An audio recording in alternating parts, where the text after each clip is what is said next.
শত্রুর হামলায় ব্যাপক ক্ষতির মুখে পাকিস্তান সরকার। এই আবহে আন্তর্জাতিক অংশীদারদের কাছে আরো ঋণের আবেদন জানাচ্ছি আমরা।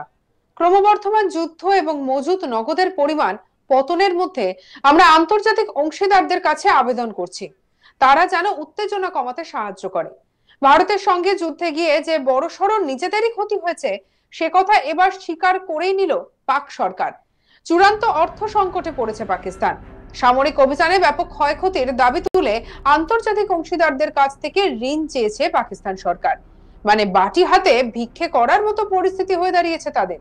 আর তাতেই লজ্জায় মাথা কাটা গেছে শাহবাজ শরীফের। বৃহস্পতিবার রাতভর পাকিস্তান ভারতের বেশ কয়েকটি শহরে ক্ষেপণাস্ত্র এবং ড্রোন দিয়ে আক্রমণের চেষ্টা করে, কিন্তু শক্তিশালী S-400 এয়ার ডিফেন্স সিস্টেম সেই হামলা মাঝ আকাশেই আটকে দেয়। পাল্টা জবাবে ভারতীয় সেনা করাচি পোর্ট পর্যন্ত হামলা চালায়। পাকিস্তানের একটি মার্কিন F-16, দুটি চীনা J-17 যুদ্ধ বিমান সহ রাডার এবং ডিফেন্স সিস্টেমও ধ্বংস করে দিয়েছে ভারত। মানে ভারতের কাছে একেবারে নাস্তানাবুদ হতে হয়েছে। এই পরিস্থিতিতে পাক সরকারের economic affairs division verified x handle থেকে একটি পোস্ট করা হয়, আর সেই পোস্টে লেখা, শত্রুর হামলায় ব্যাপক ক্ষতির মুখে পাকিস্তান সরকার। এই আবহে আন্তর্জাতিক অংশীদারদের কাছে আরো ঋণের আবেদন জানাচ্ছি আমরা। ক্রমবর্ধমান যুদ্ধ এবং মজুদ নগদের পরিমাণ পতনের মধ্যে আমরা আন্তর্জাতিক অংশীদারদের কাছে আবেদন করছি, তারা যেন উত্তেজনা কমাতে সাহায্য করে। জাতিকে অবিচল থাকার আহ্বান জানানো হয়েছে। তবে এই পোস্টটি সামনে আসতেই সোশ্যাল মিডিয়ায় ভাইরাল হয়ে যায়, আর তারপর কিছু সময়ের মধ্যে পাক সরকার তাদের ঋণ চাওয়ার দাবি পুরোপুরি অস্বীকার করে নিয়েছে। আন্তর্জাতিক সংবাদ সংস্থা সূত্রে জানা গিয়েছে, পাকিস্তানের অর্থনৈতিক বিষয়ক বিভাগ দাবি করেছে যে তাদের এক্স অ্যাকাউন্ট হ্যাক হয়েছে, আর সেই কারণেই ঋণ চাওয়া সংক্রান্ত এই পোস্টটি তাদের তরফে আসেনি। এ বিষয়ে আন্তর্জাতিক সম্পর্ক বিশেষজ্ঞ শুভাশিস ব্যানার্জি আজ তাক বাংলায় কি বলেছেন শোনাবো আপনাদের। পাকিস্তানের অবস্থা এই রকমই যে তারা এবার বিভিন্ন জায়গায় তারা ভিক্ষে চাইছে, ভিক্ষের বাটি নিয়ে ভিক্ষে চাইছে। তারা বলছে যে আমাদের আন্তর্জাতিক যারা বন্ধুরা রয়েছে তারা আমাদের ভিক্ষা দাও। IMF এর কাছে ভিক্ষা চাইছে পাকিস্তান। এই বিষয়টা এবং সেই চাওয়ার মধ্যেও যে ভাষা প্রয়োগ করেছে সেখানেও কিন্তু বেশ কিছু বিষয় রয়েছে, সেখানেও বেশ কিছু ইন্টারেস্টিং ফ্যাক্ট রয়েছে যেগুলো নিয়ে আলোচনা করার দরকার রয়েছে। আমার সঙ্গে এই মুহূর্তে স্টুডিওতে রয়েছেন আন্তর্জাতিক সম্পর্ক বিশেষজ্ঞ শুভাশিস ব্যানার্জি। শুভাশিস দা, স্বাগত আপনাকে আজ তাক বাংলায়। শুভাশিস দা, প্রথমে আমরা একটু টুইটটা দেখাই, তারপর আমরা এই যে এদের এই ভিক্ষা চাওয়ার যে অভ্যেস, হাত পাতার যে অভ্যেস, এই অভ্যেসের আরো কড়া বিশ্লেষণ আসবে। দেখুন টুইটটা, এই যে economic affairs division government of Pakistan, মানে পাকিস্তানের একটি মানে পাকিস্তানের যে ইকোনমিক অর্থমন্ত্রকের যে ইকোনমিক অ্যাফেয়ারগুলো দেখে তারই একটা টুইটার হ্যান্ডেল বা এক্স হ্যান্ডেল, সেখান থেকে এই পোস্টটা করা হয়েছে। এবারে এই পোস্টটায় কি বলা হচ্ছে আপনারা দেখতে পাচ্ছেন, আমরা ইয়েলো মার্ক করে সেটাকে হাইলাইট করে দিয়েছি।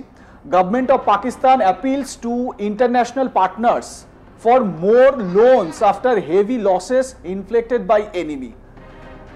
Amid escalating war and stock crash, we urge international partners to help de-escalate. Nation urged to remain steadfast. এবারে এই কথার মধ্যে কিন্তু অনেক কিছু রয়েছে, অনেকগুলো গূঢ়ার্থ রয়েছে। আমি এক এক করে শুভাশিসদের কাছে এর ব্যাখ্যাটা চাইবো। প্রথম কথা হলো, নির্লজ্জতার এত বড় প্রমাণ হয়তো পৃথিবীর বুকে খুব কমই আছে।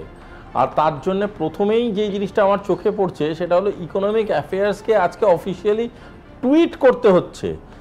আমরা এই ঘটি বাটি নিয়ে টাকা তোলার একটা ইতিহাস আমরা জানি, এবং আজকের ডেটে দাঁড়িয়ে ইন্টারন্যাশনালি ঘটি নিয়ে কৌটো নাড়াচ্ছে এইরকম দেশ হয়তো পৃথিবীতে খুব কমই আছে।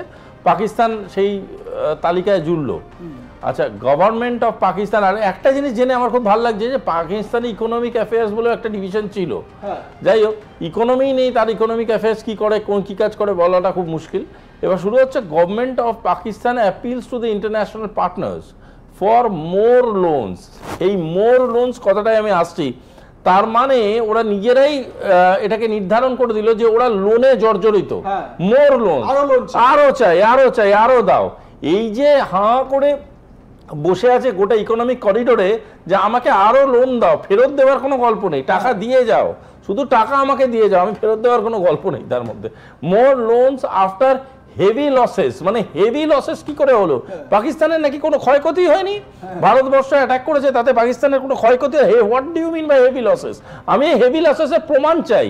আজকে যখন ভারতবর্ষ প্রমাণ দিচ্ছে তখন তো বারংবার টিভির সামনে বসে বসে ইন্টারন্যাশনাল কমিউনিটিকে বলে যাচ্ছে যে আমাদের কোনো লসই হয়নি, যা হয়েছে ভারতবর্ষের হয়েছে। What do you mean by this heavy losses? তার তো না নয় তুমি মিথ্যে কথা বলছো না সত্যি কথা বলছো, দুটোর মাঝামাঝি তো থাকা চলবে না ভাই। পরিষ্কার বলো যে I have faced heavy losses, or তুমি বলো যে যে কথাগুলো গত দুদিন ধরে বলছিল সম্পূর্ণ মিথ্যে কথা। দুটো একসাথে বলা যাবে না। আরেকবার টুইটটা দেখলে আমরা যদি দেখাই তাহলে এই ছত্রে ছত্রে যে ব্যাখ্যা, এই heavy losses inflicted by enemy, ঠিক আছে, বাই এনিমি, তার মানে বোঝা যাচ্ছে আমাদের অ্যাটাক থেকেই হচ্ছে, আমাদেরকেই এনিমি বলে নির্ধারণ করছে। আচ্ছা ঠিক আছে, তার মানে পরিষ্কার কথা আমরা যে ওদের অ্যাটাক করেছি তাতে ওরা হেভি লসেস পেয়েছে। এখানে আবার আরেকটা ব্যাপার, ভারত যে অ্যাটাক করেছে সেটাও আবার সর্বসমক্ষে বলতে পারছে না। না সেটা তো বলতে পারছে না, এবং সবথেকে বড় কথা এই যে লস কাউন্টটা যে ও করেছে, তার মানে লস করেছে। We are successful, applause to Indian army, Indian air force and Indian navy that we have attacked them.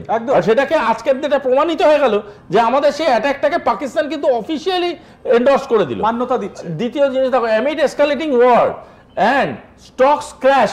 Stocks কি করে ক্র্যাশ হলো ভাই? তোমরা তো আমাদের নাকি অ্যাটাকই করোনি। স্টকস কি করে ক্র্যাশ হচ্ছে? নিজের বাড়িতে নিজে বোম ফাটাচ্ছ না তো? তোমাদের স্টকস ক্র্যাশটা কি করে হচ্ছে? তোমাদের কি করে জিনিসপত্রগুলো আস্তে আস্তে আস্তে আস্তে ক্র্যাশ হতে শুরু করছে? আচ্ছা এরপরে আসছে কি, we are international partners. Who are your partners? তুমি যাদেরকে এতদিন ধরে পার্টনার বলে কোলে করে রেখেছো, যাদেরকে মাথায় করে ঘুরিয়েছো, তারা তো অফিসিয়ালি টুইট করে করে বলছে যে আমরা কেউ নই, আমরা তোমার পাশে নেই। Who are your partners? What do you mean by partners? কাকে মিন করতে চাইছো তুমি পার্টনার বলে? ইন্টারন্যাশনাল পার্টনার বলে তো পাকিস্তানের কেউ নেই। তুরস্কের জাহাজ যেটা কিছু ঘন্টার জন্য এনে রেখে দিয়েছে তাকে পার্টনার বলছো, নাকি তোমাদের চায়নাকে পার্টনার বলছো? Where does China stand? Where is America? কে তোমাদের পার্টনার? OIC partner? কোন ওআইসি দেশ তোমার পাশে আছে আজকে? তো পার্টনার বলতে কাকে মিন করছো? আবার মানে সুভাষিস দা আরেকটা বিষয় দেখো, এখানে বলছে কি অ্যামিড এসকেলেটিং ওয়ার, ডিএসকেলেটিং না ডিএসকেলেটিং এখানে লেখা নেই, মানে বলছে amid escalating war and stocks crash. মানে আমি জানি না, ওই আবারও এই পাকিস্তানের এডুকেশন সিস্টেমের ব্যাপারটা নিয়ে একটা প্রশ্ন চলে আসে। তুমি যেরকম বললে ডিএসকেলেটিং, নাকি এটা উদ্দেশ্য করেই বলা হয়েছে অ্যামিড এসকেলেটিং ওয়ার? মানে তার মানে এই ব্যাপারটা তো এটা দাঁড়ায় যে মানে who has escalated war? Yes, Pakistan. Point is simple thing, India তিনটে কাজ করেছে গত কিছুদিনে। অনেক লোক, অনেক দর্শক জানতে চাইতে পারে, কিন্তু ইন্ডিয়া তিনটে কাজ করেছে বেসিক্যালি। প্রথম কাজ যেটা হলো সেটা হলো ইন্ডিয়া কোনো প্রাইভেট বেসকে অ্যাটাক করেনি, ইন্ডিয়া কোনো রকম অ্যাটাক করেনি কোনো সামরিক বাহিনীকে। ইন্ডিয়া অ্যাটাক করেছিল কিছু টেররিস্ট হাবকে। সেই টেররিস্ট হাবকে অ্যাটাক করার পরেই ওদের দরদে এত গলে গেল যে ওই দরদে গলে গিয়ে ওরা আমাদের সিভিলিয়ানসদের মারতে শুরু করলো রাউন্ড দ্য বর্ডার্স। সঙ্গে রাখুন আজ তাক বাংলার ইউটিউব চ্যানেলকে। আরো অন্যান্য খবরের জন্য লাইক, কমেন্ট, শেয়ার, সাবস্ক্রাইব করতে ভুলবেন না।